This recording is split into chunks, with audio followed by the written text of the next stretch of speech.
Crafty friends, it's Jess from jesscrafts.com, and today I'm here with a card for the Newton's Nook Designs blog. I am up on the blog today sharing a new project, and I'm going to be featuring some older releases from Newton's Nook Designs, including the Wild Child stamp set and the Simply Seasonal. But I'm starting by creating a background. I have a piece of Canson 140-pound cold press watercolor paper and my Koi Sketchbox watercolors. I'm doing a really messy technique, so the kinds of watercolors you use for this doesn't matter at all. You don't need expensive or fancy watercolors by any means. The Koi Sketchbox are a pretty good budget option, at least when I purchase them through Amazon, so I enjoy that about them. They give some really great colors, and they're easily contained. So I started by wetting my whole paper because I wanted a really soft look with the watercolors. And I find that I get a little bit softer of a look and more bleeding when there's water on the paper, as well as using a lot of water on the palette itself. So putting a lot of water onto the watercolor paints and putting a lot of water on the paper gives you that soft, blended, sort of fuzzy look that I'm getting here. And so I'm going to continue to wet the paper in between layers. I kind of experiment with, like how much water is too much, but also I'm not using any sort of fancy or expensive brush either because I'm just trying to create a messy background.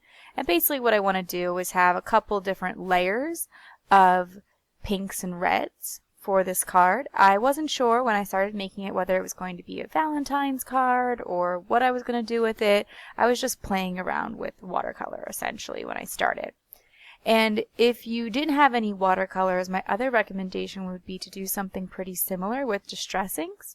And instead of dipping into a watercolor palette, you could smush the distress inks onto your craft sheet and get a similar look. They're a lot less vibrant in my opinion though, so I haven't been able to get the same intensity of color.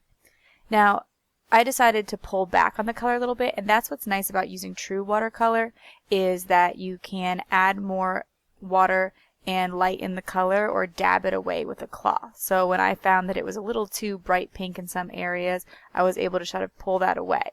And good quality watercolors will allow you to add and remove color. And you see here that when I want things to blend and move about, I can also spray water right onto my surface. And so I just have a old Bath and Body spray bottle that I refilled with water. So any sort of spray bottle will do. Again, usually you don't have to have the fancy expensive supplies to make all of this work.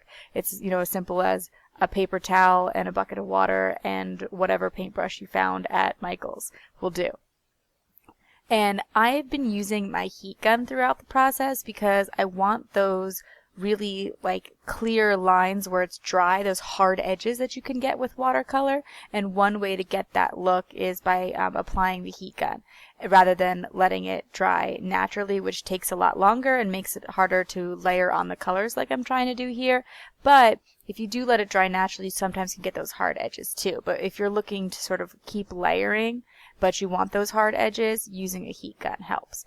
As you see, it's just a matter of going and going and going and having fun. Now, once I had a good mixture of colors in the background, I'm ready to add a little bit more interest by flicking on some watercolor paint. And I do this by getting my brush wet, not too wet because I want the color to be kind of thick still so that it's nice and dark compared to the background. And then I dip it into the paint and flick it on my finger. So you just hold out your finger and tap the brush on your finger. If you want to dry it quickly or you find that to be too dark, you can just dab it with the napkin again, and that will lighten the color and make sure that it's dry quickly. Or you can hit it with the heat gun again. So once I had some interest in some splattered backgrounds, I decided to start die cutting this background panel. And I had the MFT stitched oval die here, but there was some extra background paper that hadn't been used. So I just took the Mama Elephant heart border die and simply cut out 2 more strips out of the background, just so that I had something to do with that watercolor paper. when I wanted to heat emboss, but I want to make sure that that background is completely dry before I heat emboss, or the powder will stick to places I don't want it to. So you see that I ran some embossing powder over it without any stamping, just to make sure that it was not going to stick where I didn't want it. Then I use the anti-static bag, and I'm ready for some stamping. This is where the Newton's Nook Design stamps come in. Here I'm using the Simply Seasonal stamp set. This one is really, really versatile because it has several large happies, but then a whole bunch of holidays. Like today I'm using Happy Mother's Day. There's Father's Day, Easter, Christmas, a lot of the big holidays, and also some very specific things. Like you don't have to buy a Mother's Day set to have a Mother's Day sentiment here. You can get a whole bunch of sentiments in one set. And so I just stamped those on separately so I could get the perfect positioning. I stamped them with VersaFine ink and then covered it with clear embossing powder so the sentiment would be really crisp and stand out. Now I've stamped a penguin image from the Newton's Nook Designs Wild Child stamp set, and I've also stamped this on some watercolor paper because I'm going to be using my Zig markers, so the same watercolor paper I used before. These are the Zig Clean Color Real Brush pens. I don't have very many of them. I got a deal on some individual markers, and they included the grays, so I knew that that would be really useful to me because I like to color animals, and there's a lot of animals in those grays and black shades, and so I knew that they would get enough use. What I like about these markers is that you don't have to add anything to blend them, and so you don't have to, I feel like you could use them on the go because you don't need to have a big collection of them or have any additional supplies. Like you don't need to carry a water brush to blend them because you can use the lighter marker to blend the darker marker. And so that's what I'm doing here. I'm using a really dark gray and a really light gray, and I'm able to get a wide variety of colors in between by simply taking the light gray and blending out the darker gray. And then for the body in the center, since I don't want it to be like pure white, I want a little bit of depth of color, I'm just using that really light gray marker in the center as well. And I found an orange marker to add the little details of the nose. This mark is like a yellowy orange, which actually worked out really well because, it kind of reads how you want it to. So, it can read orange in the right situation or yellow in the right situation because it's that good mix in between. You can think about things like that when choosing colors of markers. So I have finished up my penguin and I fussy cut it out, and now I just want to do some layering in the background. I picked out this polka dot paper because I wanted to add some interest, but I also wanted to tie in the black from the penguins.